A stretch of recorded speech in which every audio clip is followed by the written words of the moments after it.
Monday Night Rugby on Off the Ball. With Vodafone, official sponsors of the Irish rugby team. Team of us. Everyone in. Now then, Keith Wood, even you will accept a happy Christmas today, surely. 100%. Happy Christmas, everybody. Happy Christmas, everybody. Happy, excited. I just don't like it early on in the month. I'm fully in Christmas swing at the moment. Good. What does Christmas swing entail? What's the great tradition over the next day or two? It's always family dinner, and unfortunately for everybody, I do the cooking. So it's I love it. It's just having family around. So Nicola's family are over from the UK, and it's great. Kids love it. It's fantastic. Yeah, no, it's a good time. You do the cooking. I must admit, I'm a touch surprised to hear that. There you go. Who would have thought? Who would have thunk it, as they say. Who would have thunk it? So will rugby be part of the story then? Because obviously on the 28th, the Saturday, it's Munster, Leinster. We have Ulster, Connacht on the Friday. The Interpros around Christmas are a big part of the tradition increasingly. Will you be there on the Saturday? Absolutely. Okay. I'm looking forward to it, I must say. Again, a big family event. There's a load of us going. I think it's a fantastic occasion. I know people get a little bit upset about the idea that maybe not all the frontline players are playing, but with the year that they've had and are going to have to come, these guys need a break at some stage. And I've kind of got used to the idea of watching some of the young Turks coming through, and you can see Jordan Larmour announced himself onto the Leinster stage a couple of years ago in Thomond Park. I like it. And I like the games at the weekend as well. I mean, they weren't as fluid as you'd expect, but you are getting to see some of the guys that will be vying for places over the next year or 2 years. Yes, if people miss them, by the way, with the hustle and the bustle of the season, Connacht 14, Munster 19 at the Sports Ground on Saturday, and then Leinster 54, Ulster 42 in kind of a mad, disjointed second half at the RDS, where Ulster, by the way, had 4 debutants. They made 14 changes from the side which beat Harlequins. They had 4 debutants, including, and it caught our eye here, Jack Regan, son of Dahi Regan, who's a regular pundit on the show. Jack is 22, played at lock, 6'6", so well done. I'm sure Dahi was very proud. In fact, I saw a picture on Twitter. He was very proud, so that was one small point that we were all happy to see here. I am in the, a bit like you, I'm in the getting used to stage, and I've come to accept that this is the way the Interpros are going to be, especially around Christmas. Of course, blood and thunder and frontline players would be preferable, but it's really hard to make the argument when player welfare is such an issue. I mean, I can't really in good faith be cribbing in 2 weeks' time about not looking after players. You have to accept the pain somewhere. No, and I think if you look back 5 or 6 years ago, there were so many gimmies in the Pro 14 that those things never happened, and they had a higher sense of importance with it because you could rest at different times. You can't really rest now, and but also, do you know what it does? And it means that, you know, we're joking about a bit of Christmas cheer at the start. You know, everybody gets involved with the idea of Christmas. All the fans come out, all the people that have been away or living away and come home for Christmas, they all get a chance to kind of meet up again. And it's become a social occasion, and it is important, of course they are, but you know, there seems to be a bigger view taken on it. I'm looking forward to it for different reasons. You don't kind of have as much tension when you're going to watch a game, a Munster-Leinster game, if you're saying, well, you know what, Leinster have a huge strength and depth, and Munster are trying to blood new players and come along, and maybe we get Joey Carbery back, and we can just be excited for that fact. It isn't a do or die game, which kind of offends some of the traditionalists. But look, anyway, we have to get it. We have to get the players rested at different times of the year. I watched over the last couple of weeks now. I watched some of the rugby over in the UK, and their blooding of players and some of the teams that are coming in doesn't seem to be as effective as, well, nobody's as effective as Leinster, but even Munster at the weekend. I thought that was a great result for Munster at the weekend with a lot of young guys playing. Well, let's start with Munster then. So, as we said, it was 19 points to 14 in the end. And, I mean, Connacht came away feeling a bit upset with how they played. Andy Friend said, we can't play like that and expect to get a result, just too many errors. They reckon they gifted Munster about 10 points here, is what Andy Friend said afterwards. Yeah, I think that's a fair comment. I actually think Connacht have been unusual for the last few weeks. They got away with it with the 2 tries in the last 5 minutes against Gloucester. And I felt they did get away with it. They didn't play particularly well. And they didn't play particularly well a few days ago either. And I thought Munster were conservative, and they did. I think they enacted a particular style of play that was just incredibly effective. They didn't give up many opportunities, so they were never behind in the whole game. I thought they played pretty well. For me, I thought with the team that Connacht had picked, it was Connacht's to win all day long, and they didn't. So Munster would go away from that thrilled to bits. Yeah. Because, I mean, there weren't many big names in that Munster team. Chris Farrell was there looking through it. JJ Hanrahan continued his starting berth. We had Dave Kilcoyne. We had Chris Clute back. We had CJ Stander. Billy Holland was there, Jean Klein. But plenty of names that people mightn't recognise as well. And that's kind of part of the story. Just a quick word on Jack Carty, because he's had a strange couple of weeks going from starting at a World Cup for his country to now outside of this 45-man stock take. And even Andy Friend having to drop him in the last couple of weeks and basically publicly saying he's not where he was. So he scored a try and seemed to play well. Andy Friend said that was the Jack Carty of last year that we saw when he came on. It does take players time to find their mojo and find their form. I mean, that's a big fill-up for them and a big fill-up for him, because I don't know if you had any bouts of poor form or lack of confidence. I don't know exactly what's gone on with Jack Carty, or a World Cup hangover of sorts, but he was in something. He was in the doldrums. Yeah, well, I thought from where he was even last year to get him to play for Ireland was a very big step. And during the World Cup, when the pressure came on, he seemed to drift further back because he had a huge amount of high-class games under his belt to understand how to deal with that pressure.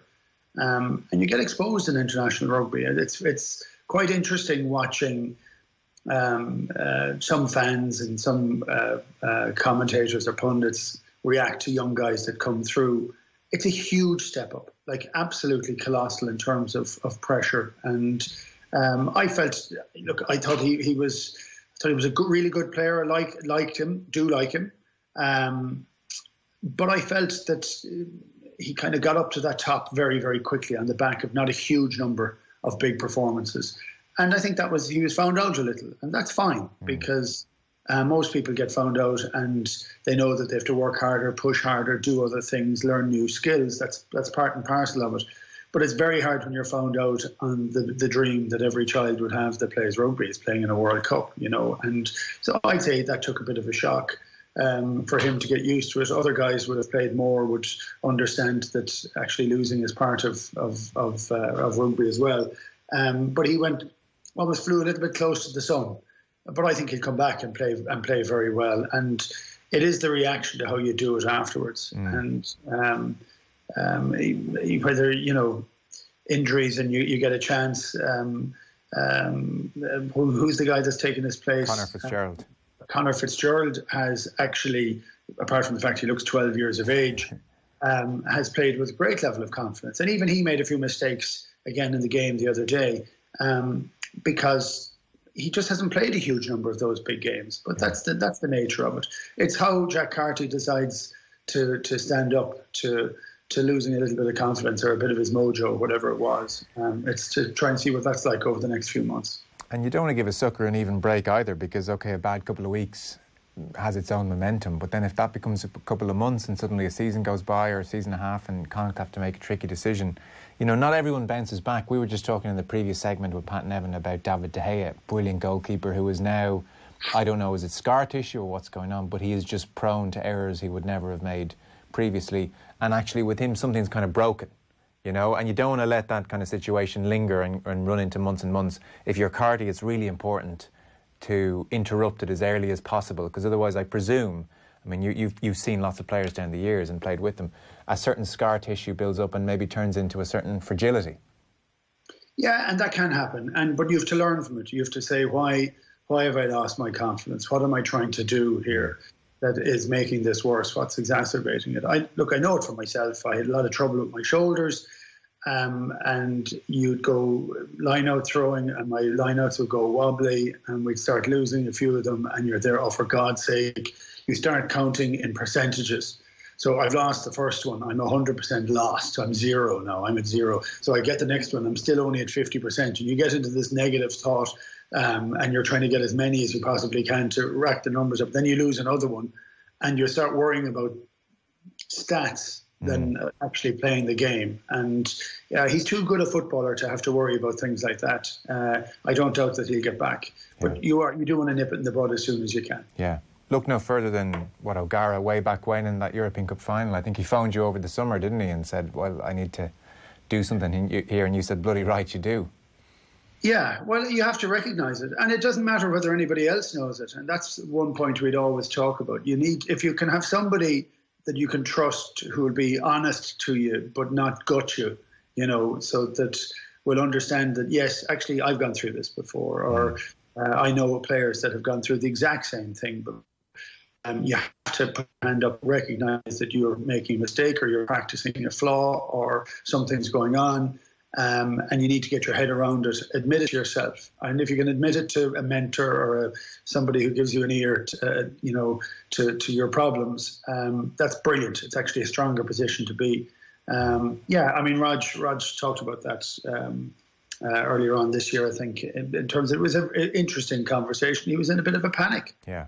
And the truth is, when you get up to the playing for your country really quickly, you haven't gone through some of the steps. You haven't seen some of the hiccups that happen. You haven't seen some of the obstacles or pitfalls.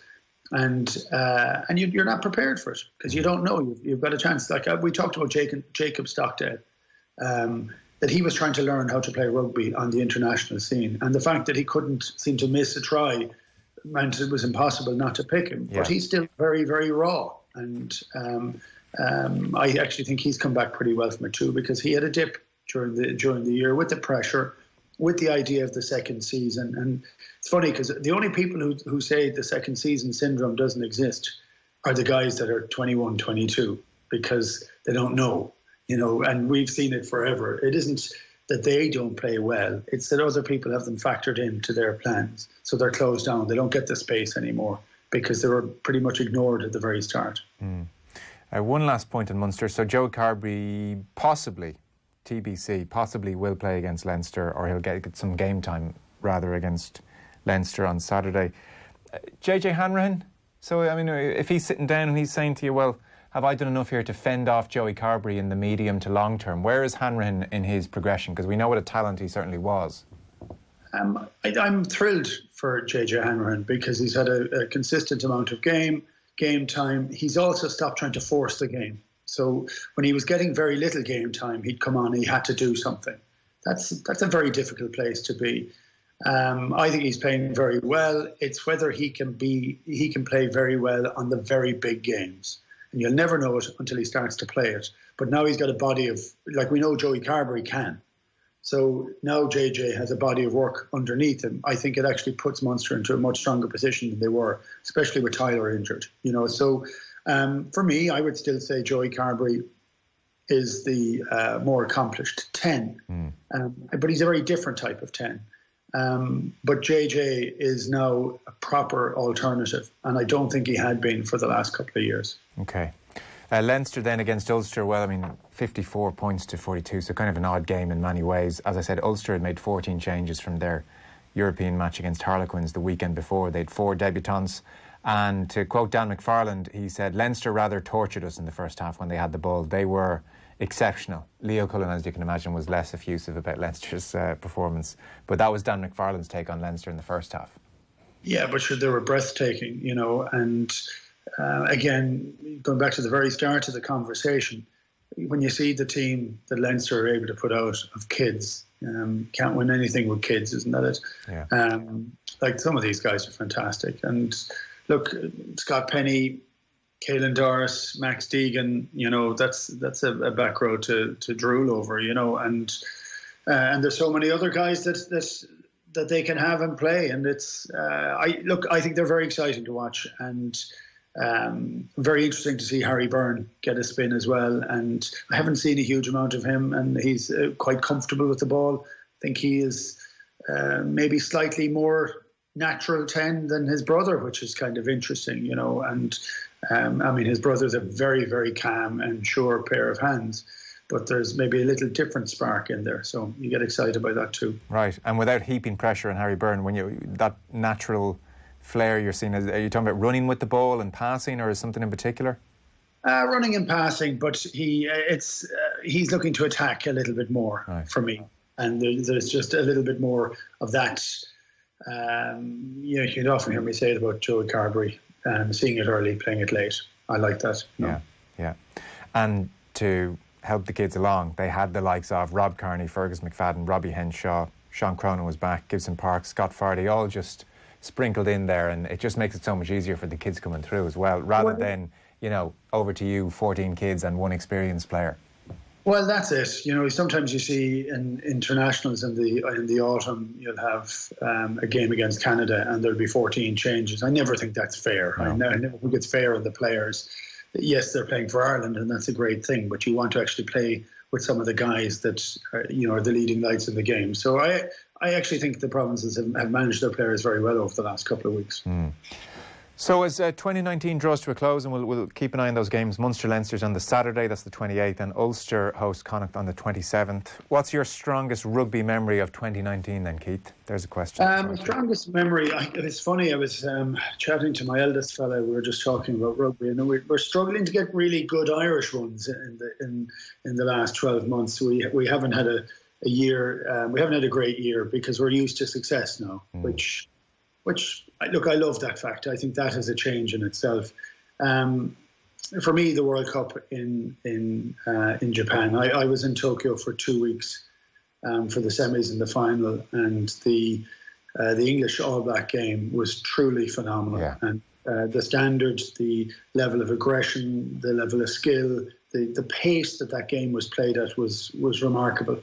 And then the following week, watching a totally different type team, a South African team who were just huge, and they used their power and strength and weight incredibly well for pretty much 60 minutes. And then the fast guys on the outside blitzed for the tries. I thought that was pretty phenomenal. But for the winner for me was Tokyo. I couldn't get over how cracking a city it was, how phenomenal it was to be in a place where everybody was so friendly. And so for me, I'll hold that one down as my memory of the year. Well, that's a good one. We are talking with Keith Wood. Our rugby coverage is brought to you by Vodafone, Team of Us, everyone in.